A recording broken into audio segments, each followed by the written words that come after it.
Hi guys welcome back to our channel. So ఈ వీడియోలో మనం హరిహర వీరమల్లు సినిమా కలెక్షన్స్ గురించి అయితే మాట్లాడుకుందాము. So let's get in to the video. ఇక హరిహర వీరమల్లు సినిమా కలెక్షన్స్ గురించి చెప్పాలంటే నాకు ఒక్కటే డైలాగ్ గుర్తొచ్చింది. ఇదిగో రాఘవ, మన పవన్ కళ్యాణ్ గారు ఏం మారలా, అదే వసూళ్ళ మోతైతే మోగిస్తున్నారు అన్న డైలాగ్ గుర్తొచ్చిందనమాట. సో కలెక్షన్స్‌లో మామూలుగా వసూలు చేయట్లేదు. అండ్ నెక్స్ట్ లెవెల్ నంబర్స్ అయితే వినిపిస్తున్నాయన్నమాట. సో డే 1 వచ్చేసి మనకి 75 క్రోర్స్ అయితే వసూలు చేసిందనమాట. ఇది ఓన్లీ మన తెలుగు స్టేట్స్‌లోనే.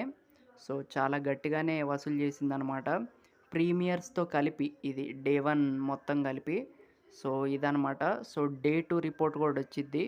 సో అదొచ్చాక మళ్ళీ వీడియో అయితే చేసుకుందాం. సో చాలా గట్టిగానే వసూలు చేసింది. అండ్ సినిమా గురించి చెప్పాలంటే సినిమా నేను చూసా, బాగానే ఉంది. అండ్ ఫస్ట్ హాఫ్ చాలా బాగుంటుందన్నమాట. అండ్ సెకండ్ హాఫ్ వచ్చేసి ఏదో మిస్ అయిన ఫీలింగ్ అయితే అనిపించిద్ది అనమాట. బట్ పవన్ కళ్యాణ్ గారు మాత్రం నెక్స్ట్ లెవెల్ యాక్టింగ్ అయితే చేశారు. అండ్ ఆ చార్మ్, ఆ గ్రేస్ అయితే కనపడ్డదనమాట తన యాక్టింగ్లో. సో ప్రతీదీ చాలా పర్ఫెక్ట్గా ఉంటుందన్నమాట. ఆ ఫైటింగ్ కానీ, అండ్ ఆ మ్యూజిక్ కానీ, అండ్ పవన్ కళ్యాణ్ గారి లుక్స్ కానీ, సో ప్రతీదీ చాలా బాగుంటుంది. అండ్ నిధి అగర్వాల్ కూడా చాలా బాగా చేశారనే చెప్పాలి. సో ఓవరాల్గా మంచి సినిమా అనే చెప్పాలి. సో అది.